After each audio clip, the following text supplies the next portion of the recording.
Bonsoir et bienvenue dans cette nouvelle édition. Pour nous accompagner tout au long de ce journal, Denis Fabre. Bonsoir Denis. Bonsoir. Alors, vous êtes prestataire nautique et si l'on peut dire, vous avez une grande connaissance particulière des phénomènes marins. Ce week-end justement, il y en aura un. Réellement, qu'en est-il? La réponse avec vous dans ce journal. Mais d'abord, voici les titres de ce vendredi 20 mars.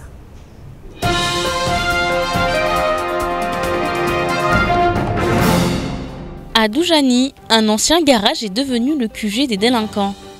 Les habitants lancent un coup de gueule et demandent à la mairie de Mamoudzou de trouver une solution afin de se débarrasser des carcasses.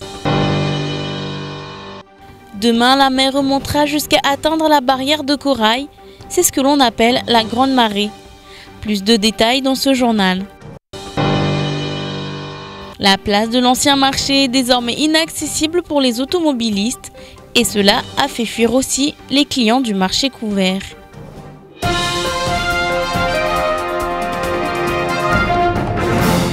Mais d'abord, nous vous parlions hier dans notre édition de l'affaire du Petit Nassuir, victime d'un tir de flashball en 2011. Le verdict est tombé aujourd'hui, en fin de journée. Après 2 jours d'un procès très intense en émotion, le gendarme auteur du tir a été reconnu coupable de violence volontaire ayant entraîné une infirmité permanente.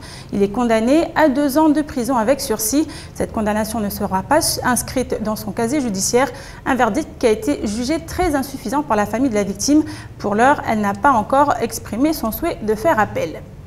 Les habitants de Doujani sont en colère. Depuis quelques semaines, des épaves de voitures sont laissées à l'abandon par un ancien garagiste du quartier.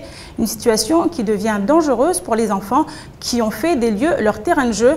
Les habitants mettent également en garde contre une recrudescence de la délinquance autour de cette friche automobile. Reportage Camille Leca et Abbas Alidi.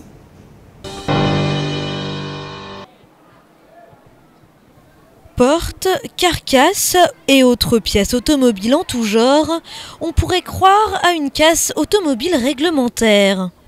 Mais non, ces épaves ont été abandonnées là par le propriétaire du garage Swahili Metal, un garage fermé depuis des semaines. Les habitants de ce quartier de Doujanien dénoncent car les lieux sont devenus dangereux pour leurs enfants. Mana magari mtu atafanya garajini vana ajaifanya vani apare abandone wanato waingia vani waingaza vani na magari lamba yawe na asidi letu muna permis de juin sidungana na wakazi lamba walio Doujani vani ndero waono warongamba watoja awatole délégation ije atamtu moja yangule rayo kasha. Malgré cet appel lancé à la mairie de Mamoudzou, la situation reste bloquée. Contactés par téléphone ce matin, les services municipaux n'ont pas répondu à nos sollicitations. Excédés, les habitants ont même déposé une main courante contre le garagiste déserteur auprès de la police au début du mois. Ils attendent encore que les forces de l'ordre interviennent. Pour cette mère de famille, cette casse illégale aurait même favorisé les actes de délinquance. Lo magari yafanyi hababomba wanatama deleka walo munu na wanatama bandu walo munu vavo debo hanua lalao vavo debo hanua pihao vavo tongozao pia zukababo atama ukuya hingia wangie mirabani mwa wantu wabweya wahibe ya maji wahibe zinshirewo wahibe kula shitu waja waketi vavo wapihe hirvunzia zinyumba wasimadari leme waritaha magari ya lawe vavo. À 2 jours du premier tour des élections départementales, cette histoire fait tâche. Les habitants de Doujani pourraient bien exprimer leur mécontentement dans les urnes. Suite et fin ce soir des sondages sur les élections départementales à J-2 avant le premier tour du scrutin de ce dimanche. Voici les derniers résultats dans les cantons 9 et 10, Mtsamboro et Ouangani. Plus d'explications avec ce reportage de Myriam Issoufali. Dans le canton de Mtsamboro, la droite et son extrême ont la côte. Ils sont en tête de ce dernier sondage. 29,41% des intentions de vote pour Abdou Chifaïn et Mouayad Benzouria Binti de l'UMP. 17,65% pour le Front National de Bourana Ilati et Mistoyi Onzaïrou. Le MDM est distancé avec un score de 11,76%. Avec 88,23% des personnes interrogées qui affirment qu'ils iront bien aux urnes le 22 mars prochain, la bataille UMP-FN est certainement déjà lancée. À moins de 2 jours du premier tour, les indécis qui représentent 11,76% pourraient certainement conforter la position des deux leaders. Autre canton, à Ouangani, où la tendance n'est guère différente, l'UMP demeure en première place du peloton avec 18,18% des intentions de vote pour le binôme Ibrahim Ramadani Swabahadine et Soumaïla Mouanecha. Mais tout peut basculer car derrière, 2 grands partis sont en deuxième position avec 13,64%, à savoir Bakar Alaoui et Madi Hassani Binti du parti Outifaki et Abdallah Zarianti et Rastami Abdou du parti MDM. Le meilleur score sera pour les indécis qui comptabilisent 22,73%. Toutes ces tendances devront se confirmer dans les urnes ce dimanche, pour le meilleur pour certains ou pour le pire pour d'autres. Et à moins de 2 jours du scrutin, nous sommes allés demander aux habitants de Mamoudzou si leur choix était déjà fait.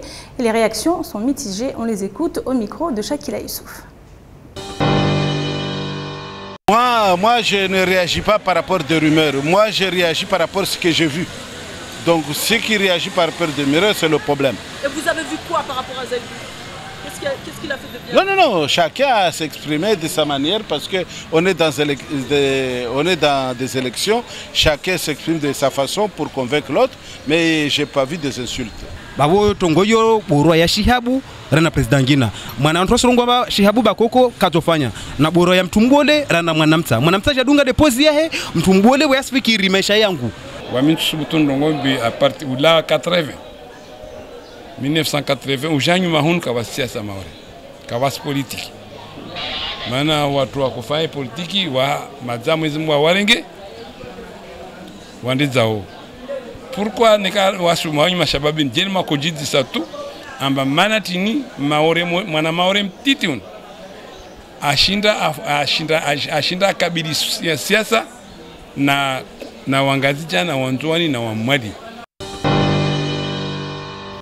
Depuis la destruction des bangas de l'ancien marché, rien n'a été aménagé sur la Grande Place, un espace inoccupé et sur lequel tout stationnement demeure interdit. Conséquence, les clients se font rares du côté du marché couvert et les commerçants sont désemparés. Plus d'explications avec Myriam Issoufali.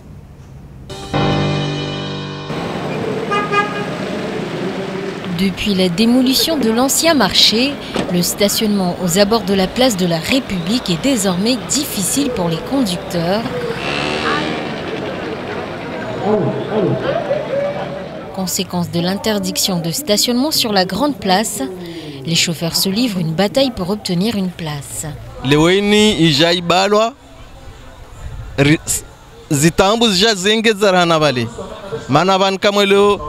Banu hambia banu kakila mtaja bani asizingiza mara sabini au 50 amba asatu bahanu ati apar mwana bahanu agari amba mnyaha lawa amlishe plasi neleo kaspara.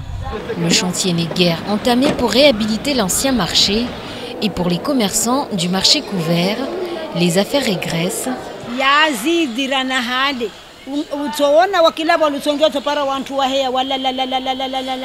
Et la période pas assez propice aux achats en abondance. Il faut attendre la période du Ramadan.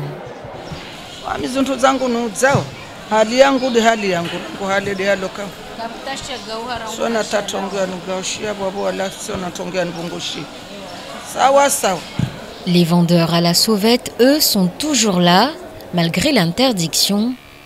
Le maire a lancé une opération nettoyage depuis 1 mois, mais semble-t-il au péril de certaines priorités, à savoir favoriser l'économie de l'île.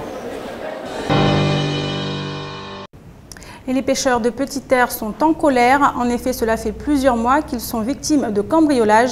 Une vingtaine de moteurs de bateaux ont été volés dans leur entrepôt. En ce jour saint, ils se sont rassemblés pour faire une grande prière sur la place. Assinia Moussa et Fred Souleymana.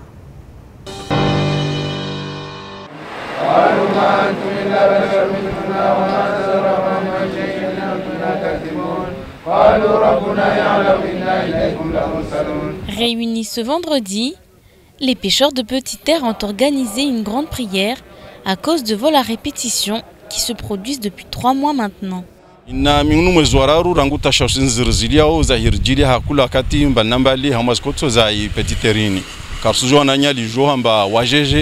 wasifanya au wasidililia beruona mba wasi hun deja sikimoro hamwa motoriza parashirini yo kama yo investissements ils ont zéro. Une vingtaine de moteurs ont été volés. Ils ont porté plainte à maintes reprises, mais les investigations n'ont rien donné. Ce problème a un impact au niveau de leur activité, car cela représente un préjudice financier d'environ 40 000 €.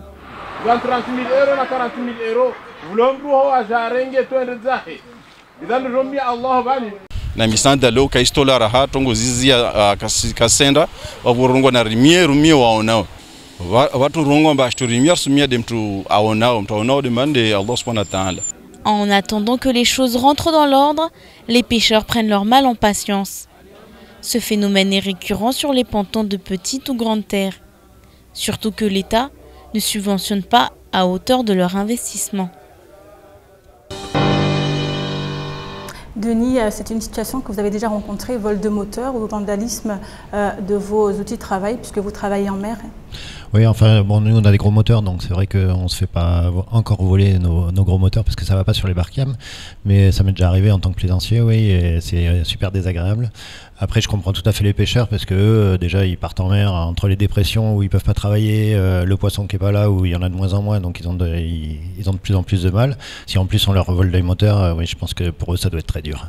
Alors, on parle de ces pêcheurs qui ne sont pas subventionnés à hauteur de leur investissement. Est-ce que vous, dans votre cas, dans le tourisme, c'est quelque chose qui non, nous on n'est pas beaucoup subventionnés. Non. En cas de on se débrouille. comme celui-là, vous vous débrouillez. Ouais. On va continuer. Bon, après, on a des assurances que peut-être les pêcheurs n'ont pas tous. Donc ça pallie bien à ce problème.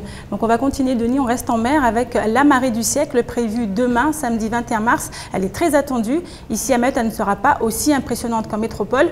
Le spectacle naturel promet quand même d'être grandiose, mais attention, pour préserver l'écosystème fragile du lagon, il faut tout de même respecter certaines règles. Explication avec Camille Lecard. Une marée haute à 4,10 m et une marée basse à 10 cm à peine. Ici, pas de marée du siècle, mais une grande marée qui vaut tout de même le détour. Avec une barrière de corail à ciel ouvert, le lagon va vous dévoiler toutes ses merveilles. Mais avant de prendre le large en bateau, il y a plusieurs règles à observer. Habituellement, lorsqu'on est sur des marées de 2 mètres, 2 à 3 mètres, on passe, enfin je veux dire que le bateau passe. Mais là, il faudra être très vigilant lors de l'approche et de certaines zones. Donc bien respecter les cartes de navigation, les chenalages de navigation, de façon à avoir le moins de risques possible. Attention aussi à l'accès aux îlots. S'il sera plus facile pour vous de débarquer à marée haute, l'eau redescendra très vite. Un manque d'attention pourrait donc immobiliser votre bateau. Enfin, pour ceux qui n'auraient pas la chance de naviguer, il est toujours possible de se promener à pied sur les plages. Mais là encore, il ne faut en aucun cas piétiner la barrière ou encore les herbiers, réserve alimentaire des tortues marines. Pour assister à la prochaine grande marée, rendez-vous le 30 septembre prochain. Alors Denis, la première question qui nous vient, la marée du siècle, est-ce qu'elle se produit vraiment tous les 100 ans ? Non, on a des grosses marées quand même régulièrement. Après, c'est uniquement une histoire d'attraction de la Lune et du Soleil. En fait, il faut savoir que la Lune attire pour 2 tiers et le Soleil 1 tiers. Et en ce moment, en fait, dans ce phénomène-là, on a la Lune et le Soleil qui sont quasiment alignés à pas grand chose près, quoi. Donc du coup c'est là où on a le plus gros phénomène, quoi. Mais on a des grosses marées régulièrement. En fait là on appelle ça la Lune et le Soleil et la Terre sont alignés, donc là ils sont en conjonction. Et en opposition on a aussi des grosses marées qui sont un petit peu moindres, mais on a aussi des grosses marées. Donc ce phénomène arrive quand même régulièrement, sauf que là ils sont vraiment très très alignés, donc du coup la marée est encore plus grosse, quoi. Alors pourquoi ça se ressent plus en métropole qu'à Mayotte ? En fait, c'est juste une histoire de profondeur, de côte. En fait, la marée, c'est uniquement une masse d'eau qui se déplace avec l'attraction de la Lune et du Soleil, quoi. Et puis bon, la rotation de la Terre. Et du coup, quand elle arrive près d'une côte, en fait, elle va s'accumuler le long de la côte, donc il va y avoir des grosses marées. Et quand la Lune et le Soleil passent de l'autre côté, en fait, toute l'eau repart. Donc après, on a la marée basse. Alors, est-ce que ce genre de phénomène intéresse ici à Mayotte ? Ouais, c'est vachement intéressant, enfin pour nous, pour tout le monde, parce que du coup la barrière découvre. Après c'est clair qu'il faut faire très attention parce que les coraux, ils ont déjà un petit peu, déjà ils sont hors de l'eau, donc ils suffoquent un petit peu. Sur la barrière, les coraux, ils sont pas en super bon état, donc faut vraiment, pour ceux qui vont marcher sur la barrière, faut vraiment faire très attention. Si jamais on retourne un corail mort, faut le remettre exactement dans le bon sens, parce que c'est quand même des abris pour tous les crustacés, pour les petits poissons, etc. Et surtout marcher sur le sable, et surtout pas sur les coraux, et encore moins sur les coraux vivants. Il faut savoir qu'un corail, suivant les coraux, ça pousse de 5 à 20 cm par an, quoi. Donc celui de 5 cm, si on le casse, vous imaginez, enfin, avant qu'il revienne à 10 cm, il faut 10 ans, et c'est énorme, quoi. Alors, est-ce que vous proposez, dans le cadre de votre prestation, une sortie justement demain pour aller observer ce phénomène ? En fait, nous, on fait des sorties, oui. Enfin, je ne vais pas forcément marcher sur la barrière de corail parce que j'aime pas forcément ça et je fais super attention justement avec mes clients. Je leur explique avant qu'ils aillent se balader sur la barrière de faire attention. Après, il y a des prestataires qui proposent ça. Nous, en ce moment, avec les grosses marées, on a les raimentas. Donc, c'est vrai que moi, je suis plus axé raimentas, dauphins et les îlots. Et avec des marées comme ça, c'est vrai que le lagon, il est exceptionnel. La barrière, elle est exceptionnelle. Il y a plein de choses à faire, il y a plein de choses à voir. Même en Palmas Quetuba, on n'a même pas besoin de monter sur la barrière. En Palmas Quetuba, on a tous les coraux juste devant les yeux, donc il n'y a qu'à se poser devant un corail et puis regarder les petits poissons et tout ce qui se passe à l'intérieur, c'est exceptionnel. Ouais. Alors le lagon de Mayotte, l'un des plus beaux au monde, est-ce que du côté des touristes, vous le ressentez? Quelle est leur demande en particulier quand ils viennent justement visiter ce lagon? Bon, bah, voir les mammifères, parce que c'est vrai qu'à Mayotte, pour ça, franchement, il n'y a rien à dire, il y en a tellement. Là, en ce moment, les raimentas, là, c'est parti. Là, et maintenant, il y en a, enfin, depuis aujourd'hui, il y en avait énormément. Donc, je pense qu'on va avoir pendant encore 2-3 mois. Et ensuite, les Palmas Quetuba sur la barrière de corail, ça, ils adorent ça. C'est vrai que c'est exceptionnel. On a un super lagon pour ça. Et il y a beaucoup de choses à voir. Après, on a des îlots de sable blanc qui sont aussi exceptionnels parce qu'on n'en a pas forcément partout.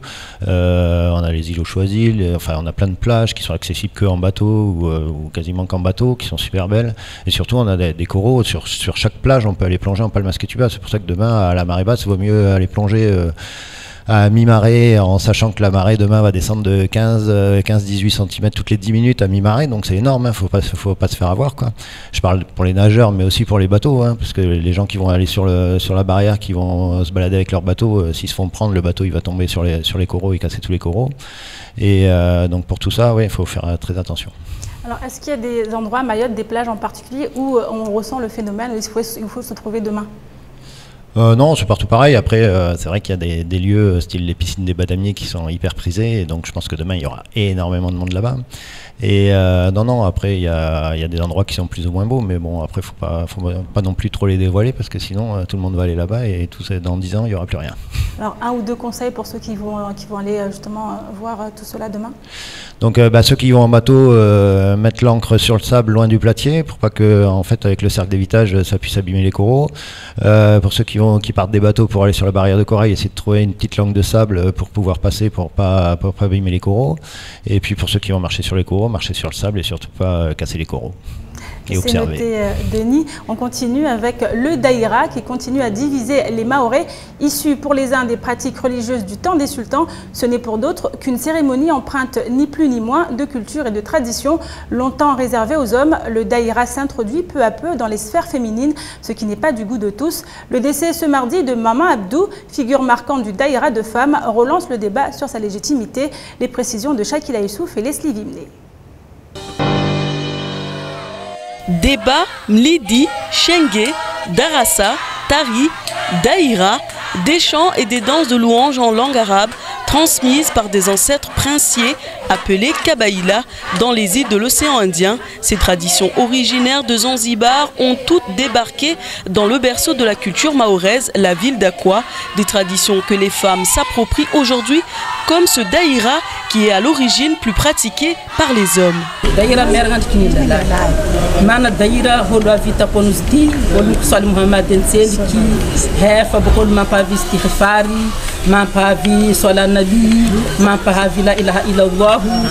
mapavi Qur'ani bokolo have mapisangaleki wazifa yeu ta wazifa hefa mapavi dua mafatiha mabeti kona toyeu sababu Sayyid Bali Hassani qaddasallahu bokoyo Muhammadi bokoma nungu ngaranga non kusudiya ngazim. La pratique du daïra par les femmes ouvre les débats sur la place de la femme musulmane dans l'islam. Pour la majorité des pratiquants, la femme ne devrait pas s'exprimer sur la place publique. Pour eux, tolérer le daïra des femmes serait contraire à l'islam originel. En disant que le daïra est une religion musulmane, c'est une aberration et c'est une erreur. Mais le daïra, ça n'a aucun cas. Le prophète sallallahu alayhi wa sallam l'a pratiqué. Et pour ce pratiquant, le daïra des femmes relèverait du bid'an en arabe, c'est-à-dire une innovation, une nouveauté culturelle qui s'oppose aux textes fondamentaux. Pour d'autres, le daïra peut s'ouvrir aux femmes car son but est de louer Dieu et son prophète. Cela veut dire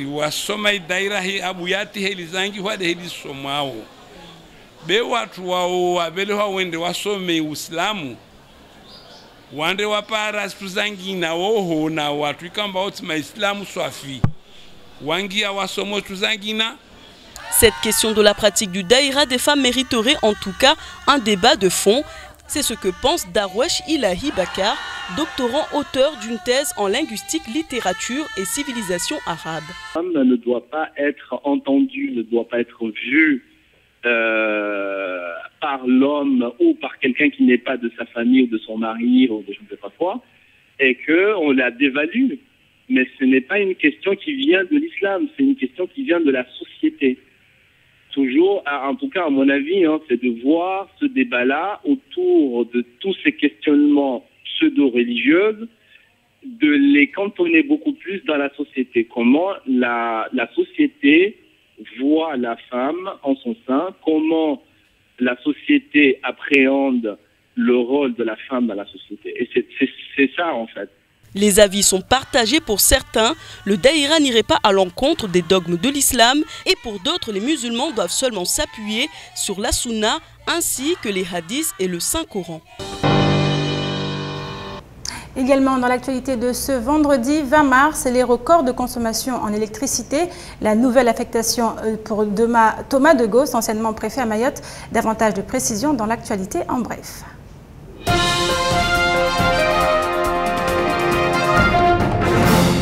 L'ancien préfet de Mayotte, Thomas de Gauss, vient d'être nommé nouveau préfet du Morbihan, en région Bretagne. Une nomination qui a été officialisée hier par le Conseil des ministres. À partir du 13 avril prochain, Thomas de Gauss devra donc aussi quitter son poste de directeur général des Outre-mer au sein de l'administration centrale des ministères de l'Intérieur et des Outre-mer. L'île de Mayotte perdra donc un soutien de poids. EDM met en garde contre l'explosion de la consommation d'électricité. En 2 jours, mardi 17 et mercredi 18, cette consommation a atteint des records sur l'île. Pour exemple, selon le fournisseur d'énergie, une pointe de 48,34 MW a été enregistrée mercredi à 19h15. Pas si étonnant quand on sait que cette tranche horaire est celle de plus forte consommation pour les foyers mahorais. Grâce aux investissements réalisés par EDM, Mayotte dispose aujourd'hui de la capacité de production nécessaire pour répondre à la demande. Mais attention, il est quand même conseillé à la population de modérer cette consommation. Éteindre les lumières inutiles, privilégier des lampes à économie d'énergie ou préférer les brasseurs d'air aux climatiseurs, voilà quelques éco-gestes à observer. Les syndicats CFDT et FO l'avaient demandé et ils ont eu gain de cause. Une réunion est prévue ce lundi 23 mars à la Diecte avec la direction de la SMAE mahoraise des eaux. Depuis quelques semaines, les 2 organisations syndicales appelaient à l'ouverture de négociations sur la convention collective 2015. Une pétition a même été signée en ce sens par plusieurs dizaines d'employés de la Société mahoraise des eaux.